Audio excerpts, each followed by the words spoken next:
Queridos amigos, bienvenidos un día más a Tiempo de Tertulia, programa de multidifusión que se emite en España e Iberoamérica. Hoy con el tema los derechos humanos.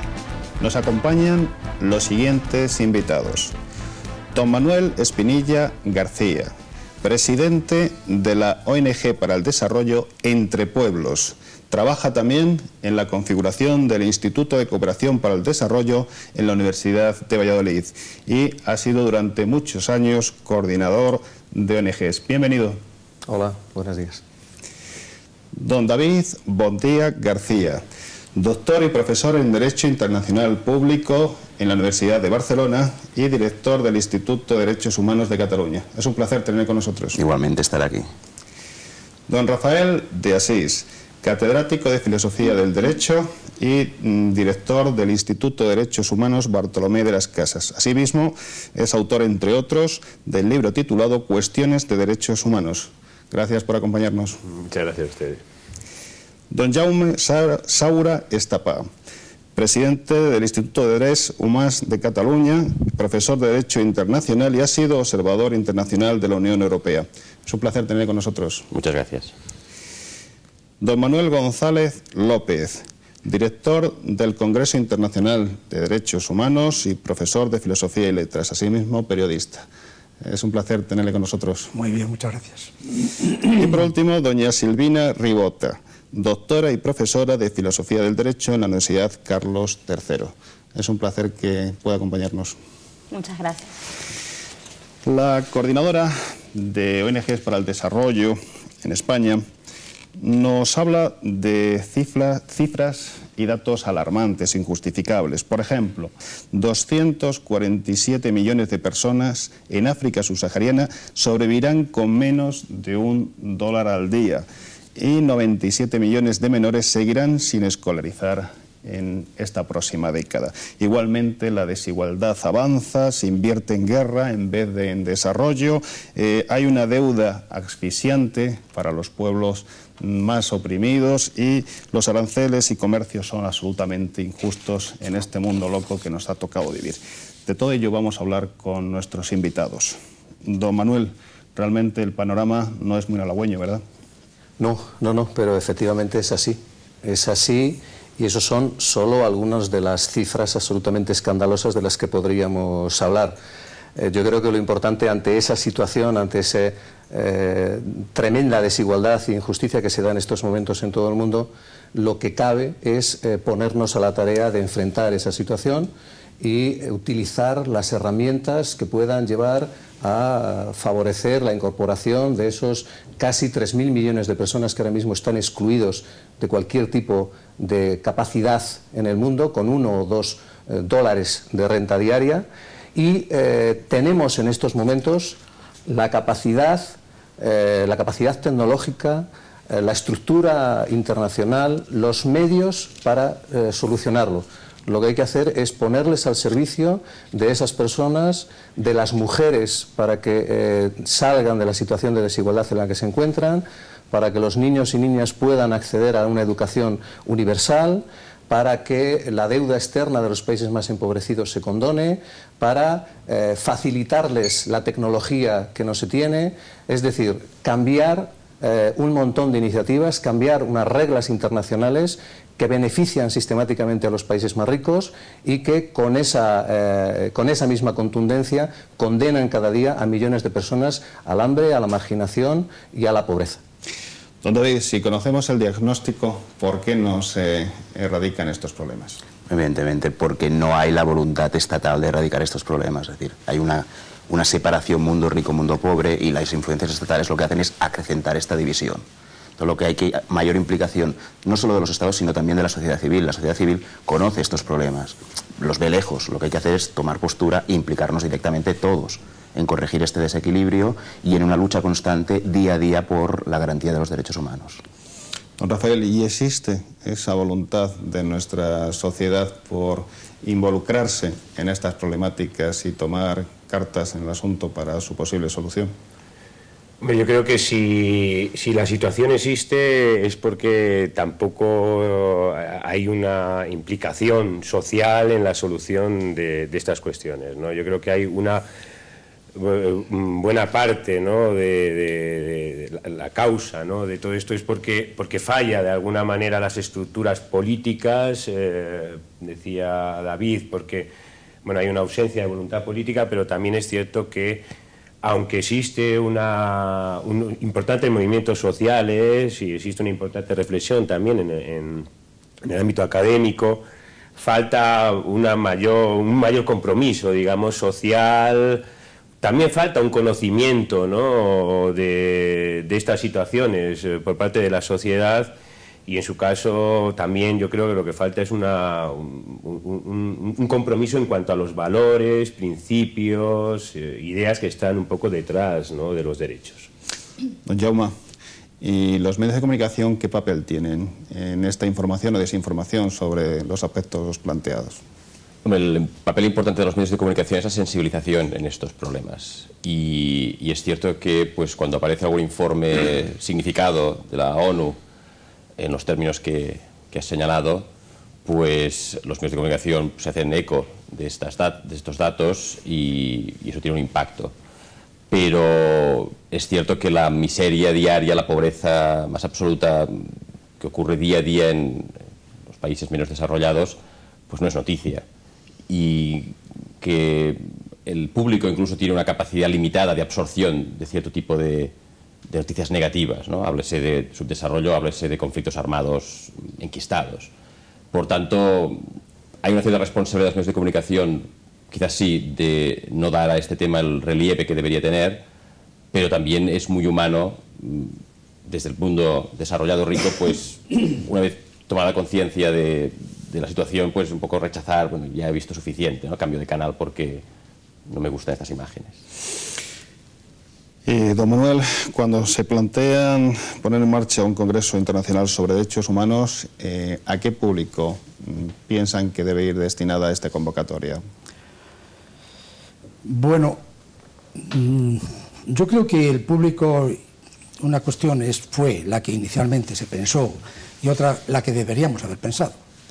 La que se pensó fue para todo el mundo y se debería haber pensado posiblemente que no todo el mundo está interesado en el tema. Con lo cual quiero decir que se limitó a personas que en principio ya están sensibilizadas, suficientemente sensibilizadas. Y yo creo que así fue como se hizo el Congreso. Con muchas personas que vinieron de muchas partes, incluso del mundo, no solamente de España, pero gente que ya venía con una tradición ideológica, personal o colectiva, porque venían en grupos también, interesados por saber qué se podría hacer en un mundo tan desestabilizado, tan roto, tan complejo, tan difícil, tan injusto, y cómo se podría hacer y abordarlo desde las universidades, desde las ONGs, desde las familias, desde muchos sitios, cómo se podría disparar hacia ese objetivo final para matarlo definitivamente, que es el egoísmo colectivo. Doña Silvina, estamos hablando de derechos humanos, pero ¿cuáles son los derechos fundamentales de la persona? Es un concepto bastante complicado en sí mismo hablar de cuáles son los derechos fundamentales de la persona.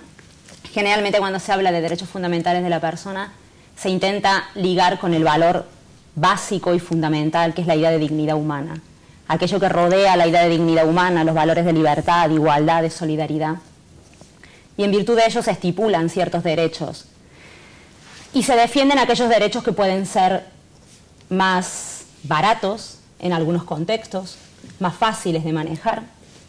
Y siempre se marginan aquellos otros derechos que pueden ser más complejos, porque pueden realmente instruir a la persona en cuáles sus derechos, sus obligaciones, exigir determinados gobiernos, exigir acciones del Estado. Siempre hablamos que los derechos humanos deberían ser universalizables, deberían ser universalizados. Pero a la vez, aunque existen estrategias y aunque existen muchos manuales de derechos fundamentales y manuales como de cómo democratizar, también actualmente lo que se hace es que existan derechos humanos, pero aquellos que no molestan demasiado al status quo del poder actual. Que existan derechos humanos, pero aquellos que por una parte sean fáciles de manejar y aquellos que no signifiquen que el mundo como tal, que todo el mundo pueda acceder a tener una vida digna. Porque si todo el mundo accede a tener una vida digna, se acaban algunas maneras de esclavitud barata que en este mundo conviven. A la idea de que tengamos una Declaración Universal de Derechos Humanos no significa que todos realmente podamos gozar de aquellos derechos humanos. Y cuando decimos que no existe la voluntad política para hacer que esos derechos humanos realmente existan, es porque puedo creer que existe una voluntad política para que no todos podamos acceder a todos los derechos humanos, que la dignidad de todos realmente no vale lo mismo, aunque la Declaración Universal de Derechos Humanos lo diga. Si les parece, vamos a abordar el tema desde diferentes puntos de vista, diferentes prismas, familia, escuela, sociedad, pero me van a permitir que les plantee una cuestión para puntualizar. Hemos dicho democratizar esos derechos universales. ¿Podemos presuponer que una sociedad democrática, como supuestamente en la que vivimos, respeta los derechos humanos? Es una pregunta abierta. El mejor régimen de garantía de los derechos humanos es una sociedad democrática, esto no lo podemos dudar. Además son dos conceptos paralelos, dos conceptos que se van alimentando día a día. La democracia es vida continua, camino continuo, y la garantía de los derechos humanos también. Por tanto, son imperfectos, sí que hay fallas, pero lo que no podemos dudar es que es el mejor sistema para poder llegar a una garantía de los derechos humanos. Pero eso, la idea de democratizar, es decir, democratizar entre comillas, no imponer la democracia, sino democratizar. Allí donde se vaya consolidando la democracia, mayores serán las garantías de los derechos humanos. Y nunca serán perfectas, sino que será un día a día en esto. A mí me gustaría decirle a David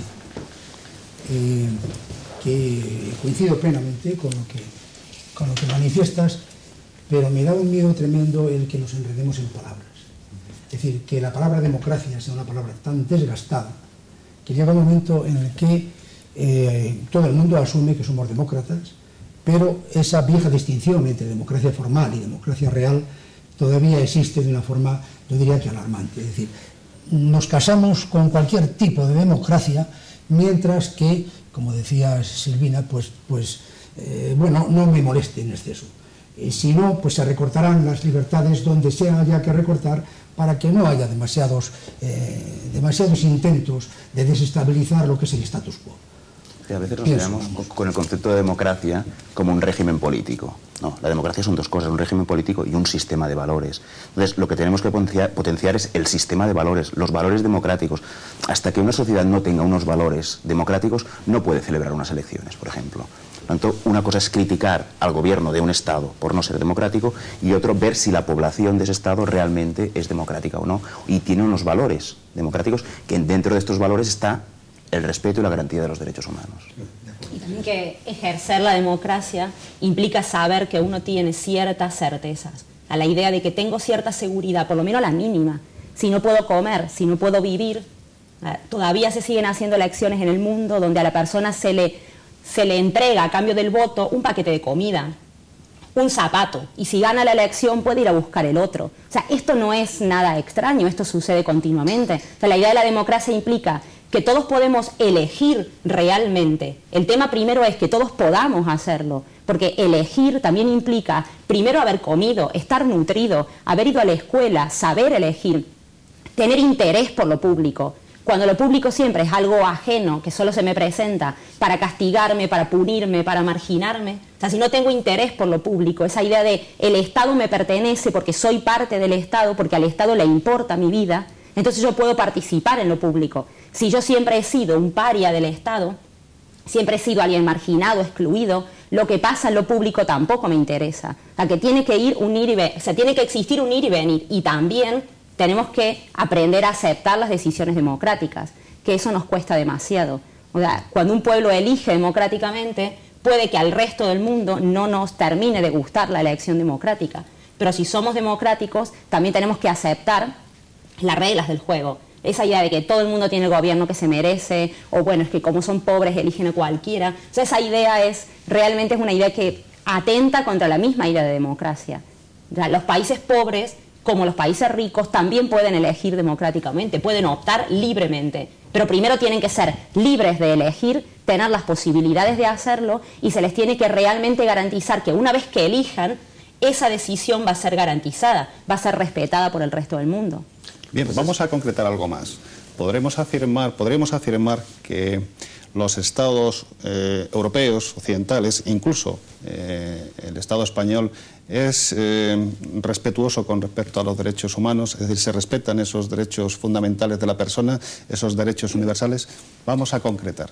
Sí, hombre, yo creo que hay una base de la que hablábamos en el que mayoritariamente se respetan, pero yo creo que antes hablábamos de la fortaleza democrática o de la democracia en los países, y esos 3.000 millones de personas que en estos momentos pueden estar viviendo con $1 o $2 al día, mayoritariamente también viven en países democráticos. Perdón, de la mitad de la población mundial. Prácticamente la mitad de la población del mundo en estos momentos viven, muchos de ellos, en países democráticos, con elecciones permanentes, pero el porcentaje de votaciones también se reduce muchísimo. ¿Por qué?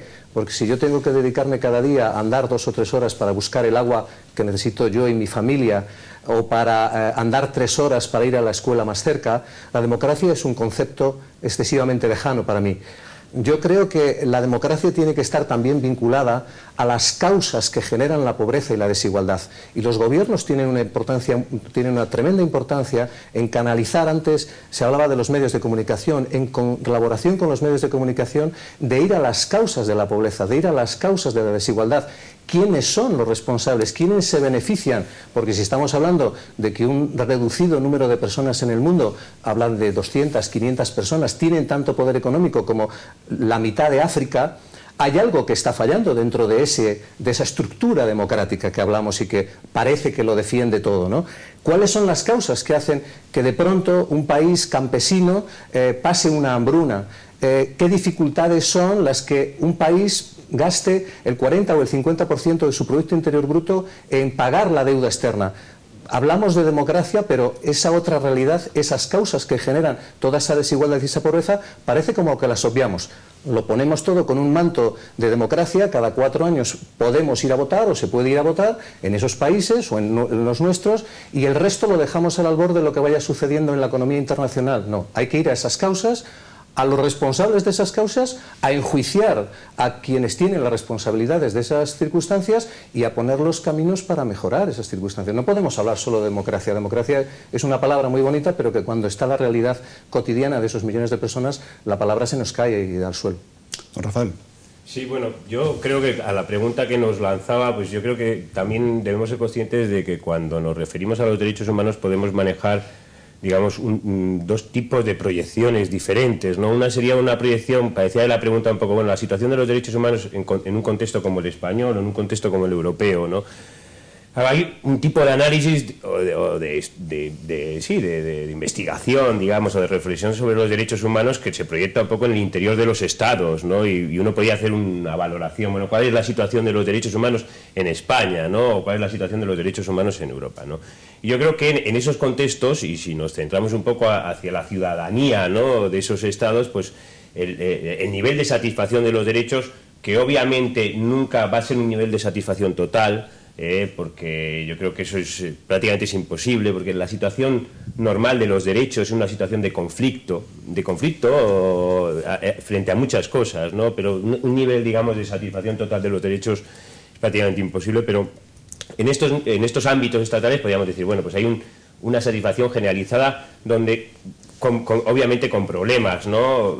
Y quizás los problemas más importantes son los problemas del otro, es decir, los problemas de aquellos que no forman parte de esa idea de ciudadanía, ¿no? El problema de aquellos que no están presentes que no participan de ese poder, digamos, geográfico del extranjero, por decirlo en un término genérico, ¿no? Y luego hay otro ámbito de proyección que es un poco en donde estábamos un poco reflexionando más, ¿no?, que es el ámbito más del mundo internacional, ¿no?, donde obviamente el nivel de satisfacción de los derechos humanos ya sí que es un nivel mucho más escaso, ¿no? Yo creo que es importante ser conscientes de esos dos niveles o ámbitos de reflexión, pero no para separarlos completamente, sino para conectarlos, ¿no? Son dos ámbitos, es decir, es posible que una parte, imagino, lo lanzo así, ¿no?, una parte importante de ese nivel de satisfacción de los derechos saludable que se pueda producir en determinados contextos sea en muchos casos causa, ¿no?, o sea una razón, no la razón, ¿no? Pero que sí que incida luego en los niveles escasísimos de satisfacción de los derechos que se puede vivir en otro contexto, ¿no? Yo también quería aprovechar también yo no estoy muy de acuerdo con pensar que el término democracia o las apelaciones a la democracia, porque lo mismo podríamos hablar de los derechos, no sean cuestiones solamente nominales o de palabra, ¿no? Yo creo que es muy importante, ¿no?, tener en cuenta la situación real, ¿no? Pero yo sí que creo que no es posible pensar en satisfacción de los derechos en contextos no democráticos, y que el referente de la democracia me parece que es un referente fundamental siempre que nos planteemos, ¿no?, un discurso sobre los derechos humanos. Derechos humanos que se vulneran fundamentalmente, según han dicho ustedes, por las desigualdades que se han establecido en nuestras sociedades, en el mundo globalizado, y por la pobreza. Tenemos muy claro cuáles son las causas de la vulneración de los derechos humanos, pero ¿cuáles son las líneas de actuación directa? ¿Cómo se puede contravenir la influencia de estos dos elementos? O sea, yo me gustaría que la palabra pobreza la fuéramos cambiando por la palabra empobrecimiento. Yo creo que el concepto de pobreza es un concepto que nos viene muy bien en Occidente. Los pobres estamos muy acostumbrados, incluso moralmente, a asumir esos conceptos porque nos satisface el poder dar limosnas.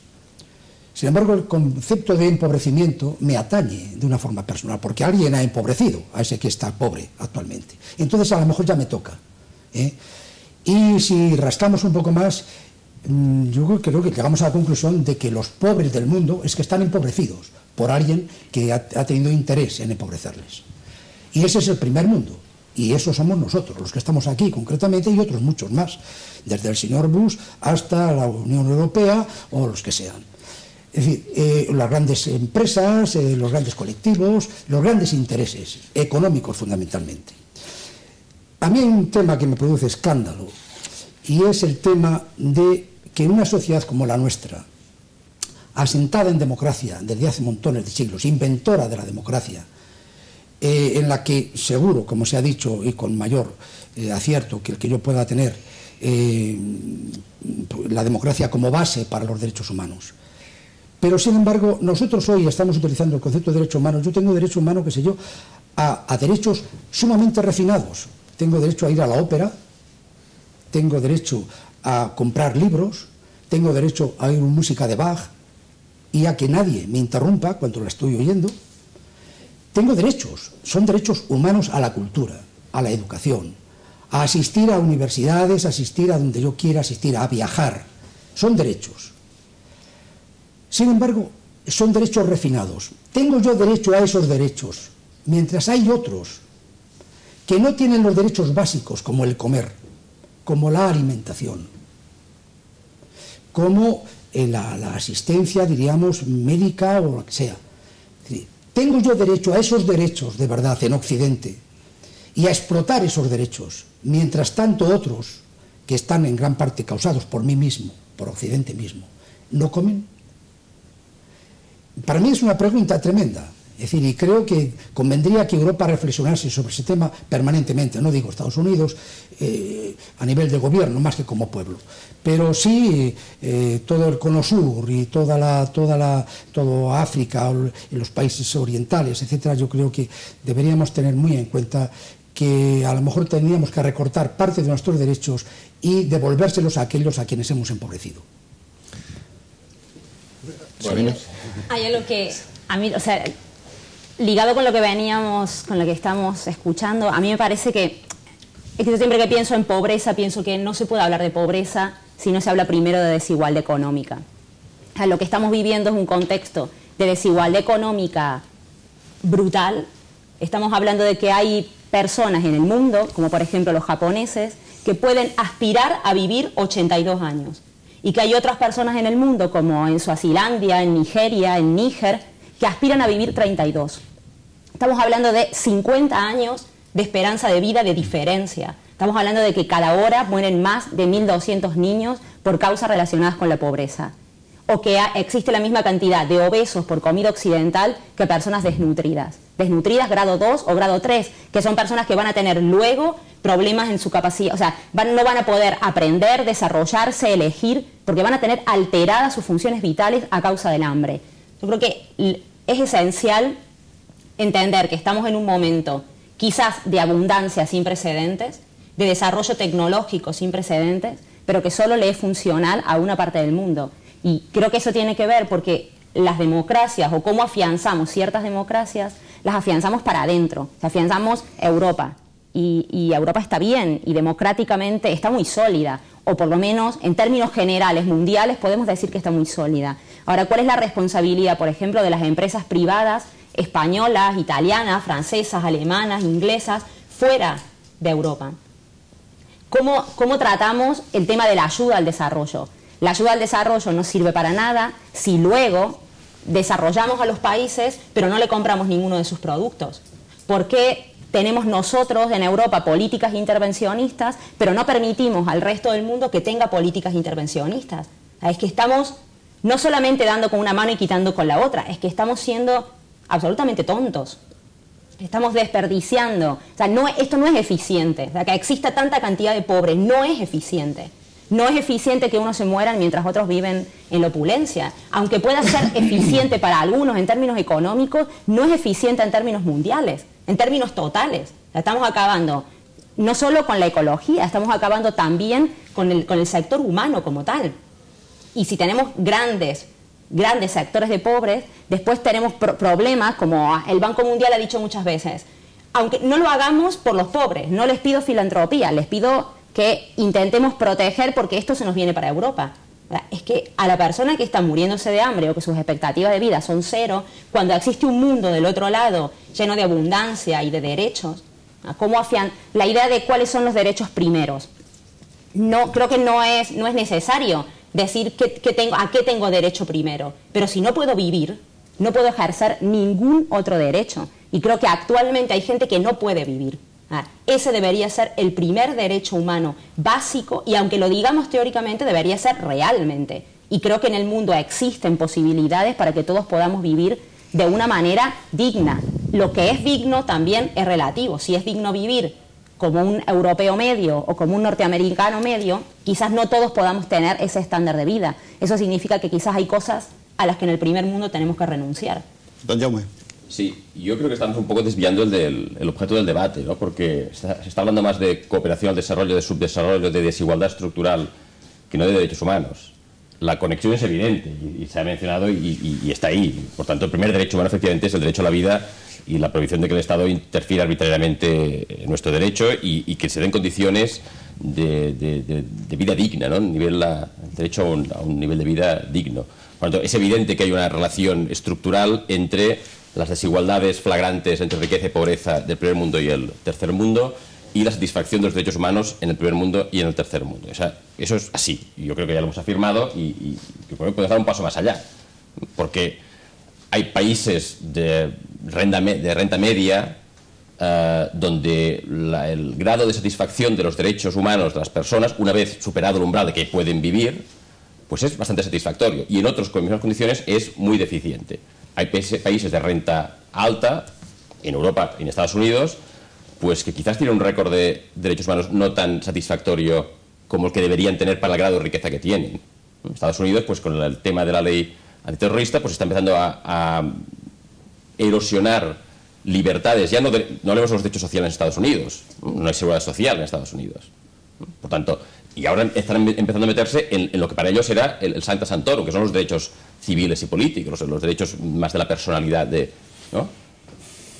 Aquí en España, Rafael, de forma muy elegante, se estaba refiriendo de la inmigración y los derechos de los inmigrantes, ¿no? Por tanto, y somos un país, el octavo contribuyente de Naciones Unidas, un país del top 10 en cuanto a potencial económico. Es decir, de acuerdo, desigualdad, pobreza, es la primera violación de derechos humanos, estoy de acuerdo. Ahora, una vez dicho esto, ¿por qué países que tienen las condiciones mínimas para garantizar un sistema democrático, un sistema social, por qué no lo hacen, ¿no? ¿Por qué vulneran? hay otros motivos, ¿no? El poder de unos pocos, controlar la sociedad. Hay países donde hay 10 familias que controlan el país, ¿no? Mande quien mande, ¿no? En fin, yo creo que podríamos abundar en este tipo de reflexión. Podríamos incidir un poco más en este aspecto. Efectivamente, somos sociedades democráticas, a priori respetamos estos derechos universales, pero ¿qué ocurre con los emigrantes cuando traspasan esa barrera geográfica y llegan a nuestros estados europeos tan progresistas, tan democráticos, tan respetuosos con esos derechos? Respetamos los derechos de esas personas que llegan llamando a nuestra puerta y que necesitan y que de hecho se quedan luego ubicados en nuestro entorno? Pues hay muchísimo trabajo que hacer ahí, porque yo creo que por una parte hay una cierta indiferencia a lo que yo hacía indicación antes, a las causas por las cuales África entera quiere venir a vivir a Europa. Yo, si fuera africano, también querría venir a vivir a Europa y a España, y lo intentaría de cualquiera de las maneras que ellos lo están intentando. Yo creo que hay una aporofobia, me parece que lo llaman la palabra, es un odio a los pobres, a los diferentes, a los que son desiguales a nosotros, los que contaminan de alguna manera nuestra sociedad, ¿no? Luego hay otros discursos más racistas o más atemporales, pero Europa se construyó gracias a la colonización de África, y la mejora económica del viejo continente se produjo gracias no solo a la mano esclava que se sacó de África, sino a la ingente cantidad de materia prima que se ha sacado y que se sigue sacando de África, y que provoca que millones de personas huyan de la guerra y de los conflictos hacia países donde ellos y sus familias puedan vivir dignamente. Yo creo que ahí tenemos un trabajo importantísimo. No vale solamente con decir que en África hay dictadores o que en África no hay países democráticos.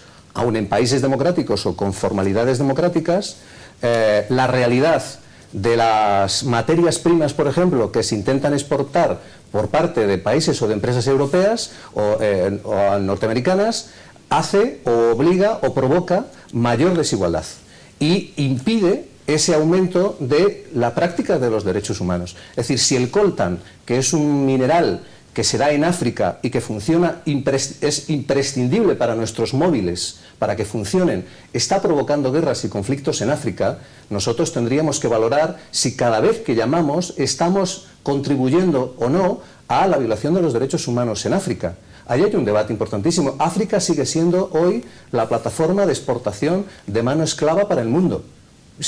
Llamémoslo como lo llamemos. Entonces tendremos que saber cuáles son las causas. ¿Actúan correctamente, actúan éticamente esas empresas de las que estamos hablando, que nos generan a los países ricos nuestro bienestar? ¿Están actuando éticamente, correctamente en esos países empobrecidos? Nuestras empresas, nuestras grandes empresas, Resol, Fenosa, nuestros bancos, ¿tienen códigos éticos que cumplen eficazmente en esos países? Recientemente hemos visto en Bolivia un conflicto con Repsol, YPF, por ejemplo, y después han firmado esos protocolos y han firmado convenios, ¿no?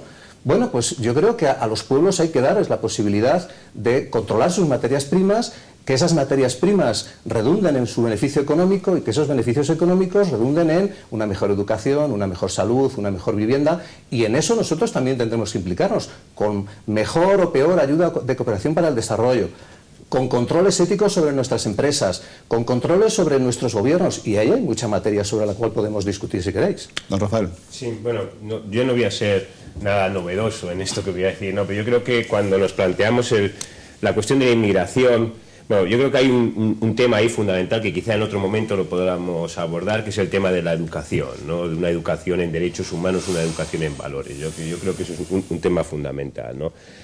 Y luego hay tres grandes cuestiones, ¿no? Quizá hay una cuarta, pero al menos tres que yo considero que son primarias. Una era de la que nos estaba hablando Manuel, ¿no? Que es un poco la visión de nuevo un poco de las relaciones internacionales, ¿no? De cómo está estructurado el mundo y de las causas que generan los actuales movimientos migratorios, y un poco estoy muy de acuerdo, ¿no? con las cuestiones que él apuntaba, ¿no?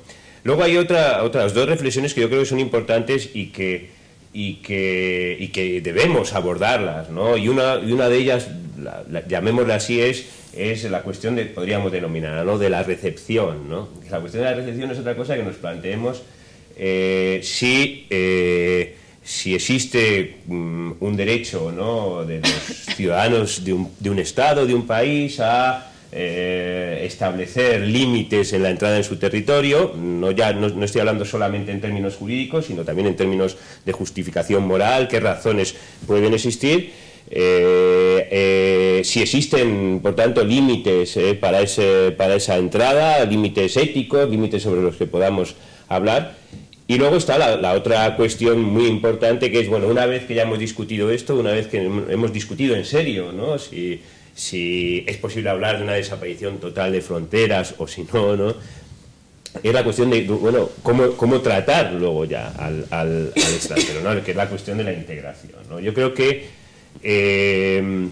esta última cuestión, la cuestión de la política, ¿no?, de integración, pues es una... Realmente en el ámbito europeo, aunque se ha avanzado algo, ¿no?, todavía es una política muy insuficiente, y creo que la primera de las cuestiones, o la segunda, decía, la de la recepción, por ahora se está abordando también desde unos parámetros, desde mi punto de vista, algo equivocados, y exclusivamente pues centrándose en cuestiones que tienen que ver quizá con la seguridad o con una mala forma de entender las relaciones laborales, ¿no? Yo creo que esas dos reflexiones, además de la que apuntaba Manuel, pues son importantísimas, siendo muy conscientes de que en todo ello, vuelvo a decir, como comenzaba, ¿no?, el papel de una educación en valores, una educación que permita entender al otro, al diferente, ¿no?, una educación que no se base en la exclusión, ¿no?, en el miedo al distinto, ¿no?, pues esto me parece fundamental. Don David. Sí, retomando un poco lo que decía Rafael.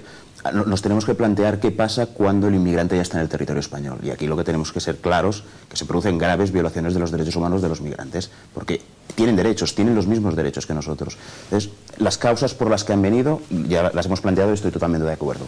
Pero una vez están aquí, centros de internamiento. Migrar no es un delito y por tanto los estamos tratando, las leyes de extranjería los tratan como delincuentes. Una vez están aquí, ya hay responsabilidad por parte del Estado, están en territorio español, estén legal o estén de forma ilegal, ¿qué reacción hay por parte de la sociedad? Una reacción de rechazo.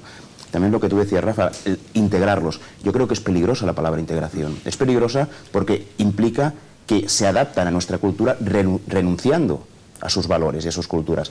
Y lo que consolida una cultura, lo que enriquece una cultura es la diversidad. Por lo tanto, lo que tenemos que pensar es cómo reestructurar este tema de la convivencia entre culturas diferentes. A mí me parece absolutamente decisivo el planteamiento que se ha establecido ahora y que ha puntualizado bien David. Me parece absolutamente decisivo. Es decir, necesitamos una depuración del lenguaje. Porque estamos hablando de integración, pero estamos haciendo al mismo tiempo que hablamos de integración, estamos hablando de alguien que se integran y otros que integran a otros. Y de los primeros y de los segundos. Entonces, esto yo creo que es una falta de derechos fundamentales, pero en la cabeza de cada uno de los habitantes de los que vivimos en este país, que estamos tan acostumbrados a este tipo de lenguaje, y los medios de comunicación lo emplean con una tranquilidad excesivamente abundante como para que nos replanteemos que realmente tenemos que hacer una elaboración nueva, no solamente de los valores, que es imprescindible evidentemente, sino previamente incluso del propio lenguaje que estamos empleando. Y parte de eso, de lo que decían recién, creo que es muy importante romper mitos respecto a los inmigrantes. El tema, hay un mito que no es nada nuevo, el mito de lo peligroso. O sea, el mito de que, primero, que es peligroso para la cultura a la que llegan, porque la va a romper, porque la va a destruir. El mito de que hay cultura, que la cultura es algo inamovible, algo ahistórico, que no va a cambiar, que no se va a modificar. Y si viene un extraño, un extranjero, eso va a cambiar, se va a modificar.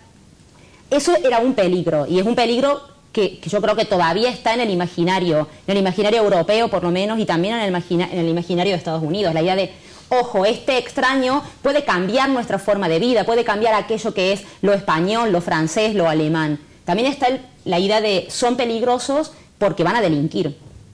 Y que ese es un mito que hay que destruir, un mito muy importante. La idea de que si tengo un vecino inmigrante, tengo que tener cuidado porque el barrio se está poniendo peligroso. O sea, esa idea que está en el imaginario y que yo creo que uno de los elementos imprescindibles es la educación. La educación, o sea, absolutamente. Y también la idea de los medios de comunicación que mencionamos al principio.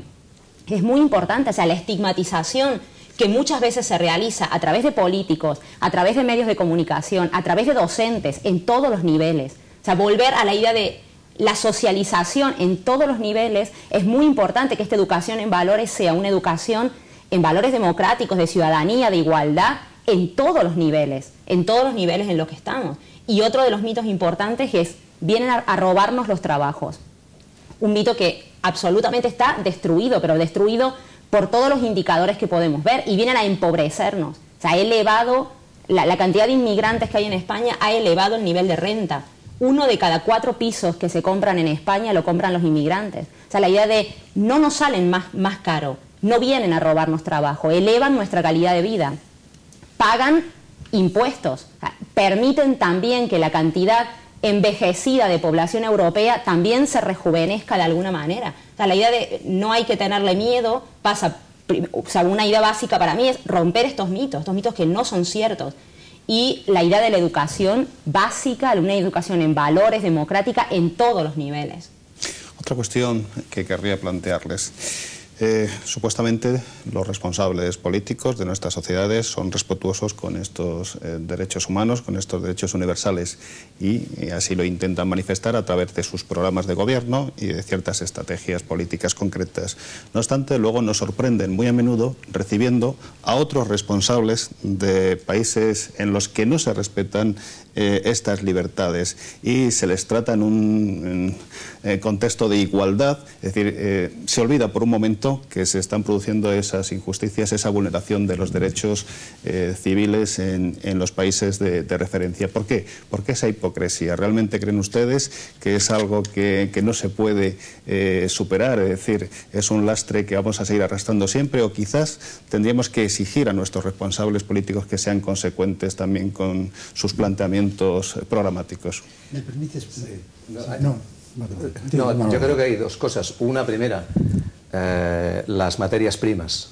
Yo creo que los países que tienen acceso a las energías y a lo que nos da energía cada día tienen muchas posibilidades de hacer diplomáticamente lo que les parezca oportuno y presentarse ante gobiernos democráticos y ser recibidos perfectamente.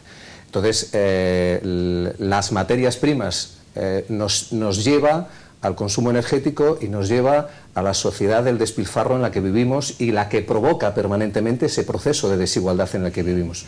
Antes hemos estado hablando de algo de desaceleración, hemos estado hablando de reducir algunos de nuestros derechos. El mundo de los más de 6.000 millones de personas que en estos momentos existen no pueden vivir al nivel de desarrollo que tenemos nosotros en este momento, y por tanto hay que rebajar de alguna manera ese consumo energético y esa dependencia de países o de empresas que, por mucho que exista la democracia, están por encima de las democracias de los estados. Hay que tener en cuenta que en estos momentos hay monopolios internacionales, hay grandísimas empresas internacionales muchísimo más grandes y muchísimo más potentes que países democráticamente elegidos. Entonces, esas empresas, los directivos de esas empresas tienen en sus manos la capacidad de modificar las estructuras democráticas o de anular las estructuras democráticas. Cuando un dirigente de un país no democrático se presenta en España o en un país democrático, es recibido porque nos vende gas o nos vende petróleo o nos vende una determinada materia prima que nos interesa, y por tanto vamos a intentar no generar tensiones con ese país o con ese gobernante, porque nos puede, por determinadas herramientas internacionales, ponernos algunas pegas para nuestro propio desarrollo, ¿no? Yo creo que ahí hay una verdad también muy grande sobre las cuales en muchas ocasiones no se puede hablar. La democracia, de la que hemos hablado ya reiteradamente en este programa, está muy en peligro en muchas ocasiones porque hay estructuras a las que no elige nadie, grandes bancos, grandes empresas internacionales que están por encima, con toda su capacidad económica y de poder, por encima de los gobiernos. Don Manuel. Sí, bueno, yo quería decir que, aludiendo un poco a determinados pasajes que han ocurrido en la vida española contemporánea, por la visita de un presidente africano suficientemente conocido a este país, suscitó protestas y desde luego un diálogo bastante encarnizado entre unos y otros, seguramente todos con sus razones poderosas. Yo me sumo a ese tipo de críticas, posiblemente valiosas todas, pero me pregunto si los crímenes que se pudieran hacer, pongamos, porque es sumamente conocido, el tema de Guinea, concretamente, es más peligroso el señor Obiang Nguema en su país, que es un país reducido, con pocos habitantes respecto al globo, que, por ejemplo, digamos, otros países a quienes están sufriendo, por ejemplo, los palestinos diariamente, o en Irak, donde están muriendo cada día 100 personas, sistemáticamente, pero muertos, y van a por ellos. Esos presidentes, si vinieran a España, se la recibiría de mil amores, y no habría problemas. Unos es porque a lo mejor tienen petróleo, y los otros es porque a lo mejor les necesitamos para otras cosas. Pero a lo mejor visten de corbata perfectamente de hace 3 siglos, y hay otros que han empezado a vestir de corbata hace solamente 25. Yo no sé si aquí también hay una dualidad de conceptos que conviene que nos vayamos aclarando todos, porque yo ya me pierdo. Don David. Un poco retomando lo que decía Manolo. Hay cosas que yo como persona no haría nunca, no recibir nunca a un violador de derechos humanos, a una persona corrupta, y hay cosas que el gobierno tiene que hacer. Por tanto, aquí nos encontramos en esta situación. Se recibió al presidente guineano, se recibió al jefe de Estado de Rusia, al de China. Bien, entonces, si como gobierno renuncias a unos principios, que es este respeto de los derechos humanos, al menos busca unos beneficios. El beneficio tiene que ser que denunciar estas violaciones que ellos están produciendo, denunciarlas en el territorio de tu propio Estado, y que asuman compromisos en cuanto a la garantía de los derechos humanos cuando retornen a su territorio. Entonces, ver la situación esta, que posiblemente yo no lo recibiré, pero que posiblemente no ocupo ningún cargo de esto, pero ver que lo que ha hecho el gobierno, yo creo que le ha dado una lección, un poco una lección al jefe de Estado guineano. Don Jaume.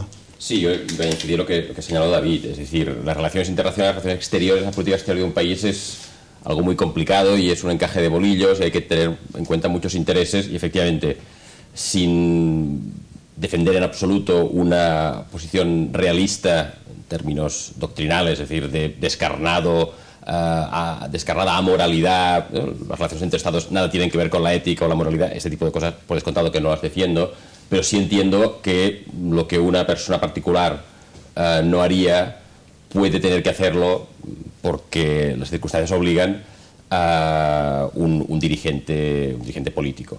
Dicho esto, lo que sí, por lo que yo no me atrevo a decirle al presidente del gobierno español o al presidente de la Comisión Europea bloquead las relaciones con todos los sátrapas, vulneradores de derechos humanos, etcétera, que hay en el mundo de un día para otro, porque efectivamente, por desgracia, vivimos en un mundo en que somos dependientes de recursos de materias primas y no podemos cortar estos grifos de un día para otro, ¿no? A veces la política de apaciguamiento, la política de pequeños pasos, de presionar, a veces yo creo que es más realista. Lo que pasa es que a mí me parece que a veces es una pura pantalla, una cortina de humo. El conflicto en Chechenia es descarnado, las cifras son como las iraquíes, pero sin que llegue a la opinión pública, y Europa, pues amedrentada, se reúne con él. Sabemos que se reúnen primero a ver cómo van a tratar de no ofenderle, y encima el hombre tiene la desfachatez de insultar a los líderes europeos con, hombre, lo que son menudencias comparado con lo suyo, ¿no? Y lo toleramos, ¿no? Porque Rusia es un proveedor de materias primas, ¿no? Ahí es donde yo creo que hay que poner el límite, ¿no? Y decir, mira, pues si Rusia provee materias primas, pues hay que buscar otro sitio, porque hay que poner un poco más de presión. Y si eso significa gas más caro o que se corte el suministro, pues habrá que buscar otros socios, ¿no? Con tiempo, claro, un día para otro. Y hacer una apuesta algo más decidida por la presión internacional en casos flagrantes de violación de los derechos humanos. Luego sí existe esa cierta hipocresía, no solo en la clase política, sí, sino en la población que consiente a su clase política que se manifieste de esa forma, ¿no? Lo que iba era a negar la mayor, porque has señalado que los discursos políticos cara adentro son respetuosos con los derechos humanos, no siempre. Partidos, nosotros, David y yo venimos de unas elecciones hace relativamente poco en Cataluña, donde alguna fuerza política defendía que los inmigrantes tenían que integrarse en el mal sentido de la palabra en Cataluña, y eso implicaba conocer lo que era la Pascua, una festividad religiosa.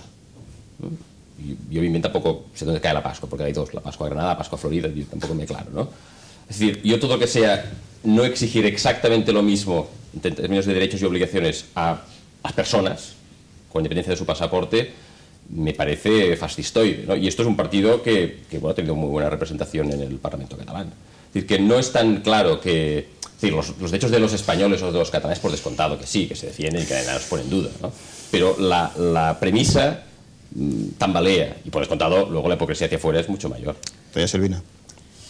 Yo creo que es importante hablar, o sea, coincidiendo con lo que han dicho antes, resaltar el tema de coherencia interna y externa que tienen que tener los países.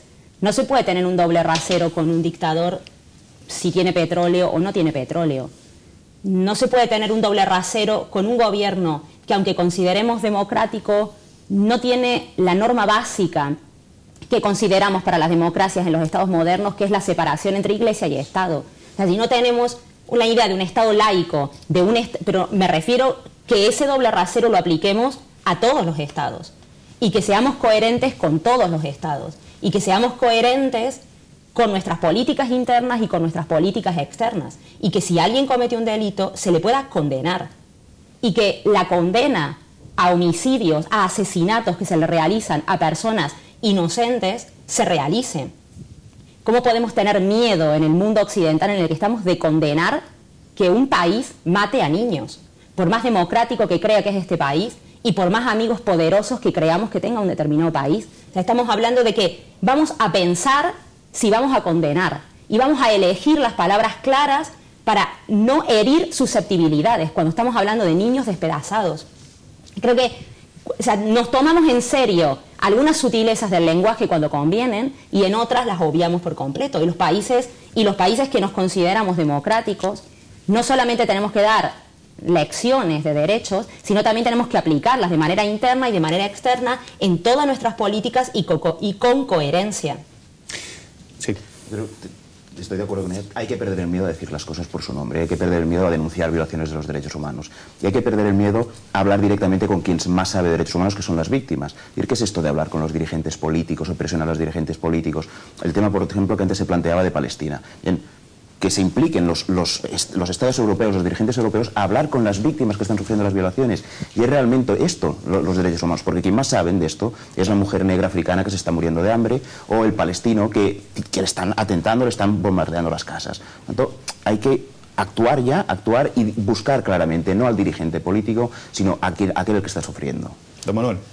Sí, yo era redundar en la diferencia que hay entre aquello que tiene que ser políticamente correcto y está en las manos de los diplomáticos, de las estructuras de representación de los estados, y otra, la propia ciudadanía. Yo creo que representamos de alguna manera a esa ciudadanía, a esos colectivos sociales, a esas organizaciones que deben de demandar diariamente a nuestros gobernantes el cumplimiento de los derechos humanos y la exigencia de esos mismos derechos en aquellos gobernantes que reciben diariamente. Nosotros no tenemos por qué ser políticamente correctos, nosotros tenemos que llamar a las cosas por su nombre y denunciar las cosas que están sucediendo. Yo creo que tenemos la capacidad de estar muy en contacto con los colectivos sociales que sufren cada día las consecuencias de que las petroleras en determinados países, para que nosotros mantengamos el nivel de riqueza, contaminen lo que no contaminan en España o en otros países de Europa, o que lleven las basuras que no aceptamos aquí, las lleven a países empobrecidos. No puede ser ese doble rasero.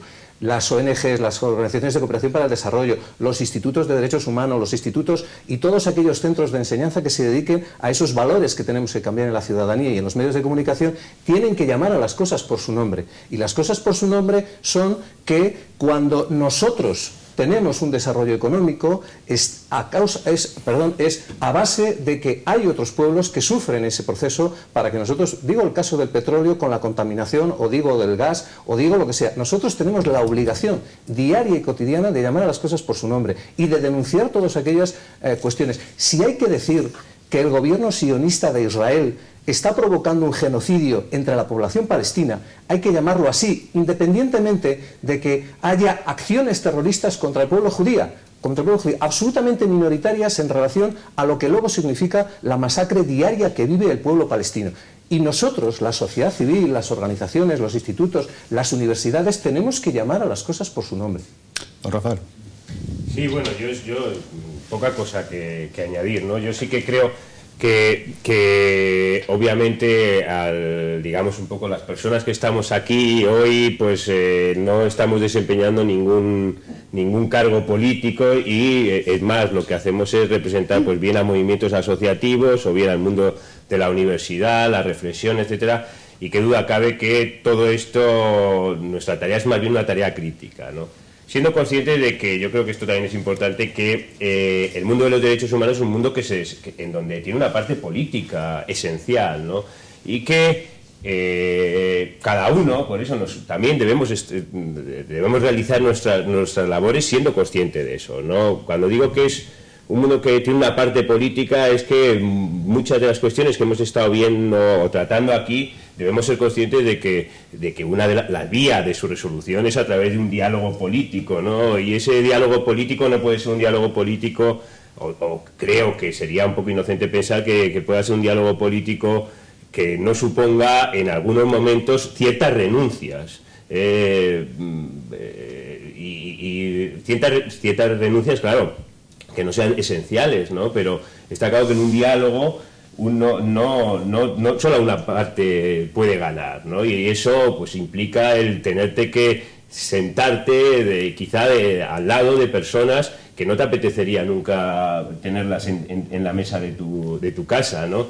Pero siempre y cuando eso no suponga que tú renuncies a tu propia dignidad, obviamente, que no signifique tratarle estupendamente, sino, lo decía David, denunciar las cosas, pero siendo consciente que igual algo vas a perder en ese diálogo, ¿no? Yo creo que esto es importante. Nos queda muy poquito tiempo, tenemos 2 palabras pedidas y podemos una tercera. Don Manuel.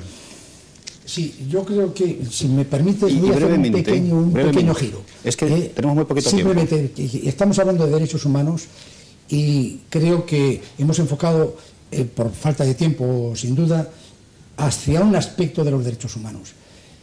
Me gustaría hacer simplemente una enumeración de otros derechos humanos que están ahí en la calle y que son diarios, cotidianos, con los que nos encontramos para poder cumplirlos o no. El problema de los discapacitados, por ejemplo. Pues es un colectivo que está ahí, y ¿por qué nos es fastidiado? ¿Por qué? Pues porque nos complican la vida. Y ellos son conscientes de que es así. Entonces, yo creo que son, o la mujer, el tema del género, o el tema de los pueblos, la autodeterminación de los pueblos, o qué sé yo, pues no sé, miles de aspectos, muchos más. Es decir, los derechos humanos invaden la vida total. Entonces, yo creo que lo que deberíamos hacer, y quiero resumir un poco lo que se está diciendo, es simplemente que es una conquista de valores humanos frente a legislaciones, palabrerías, etcétera, etcétera, ir una montée, que diría uno, una subida, un ascenso de los derechos y de la dignidad humana frente a los demás. Muchas gracias. Que no nos avergoncemos de ser hombres. Doña Silvina. Brevemente, rescatar que la protesta y rescatar que el disenso y el conflicto es parte de la paz, que la paz no es la paz de los cementerios, que la paz es también protestar, discutir, y que discutir, protestar y rebelarse es parte de ser democráticos. Y la ciudadanía a veces, o las ciudadanías más acomodadas del mundo, también están acomodadas en todos los sentidos.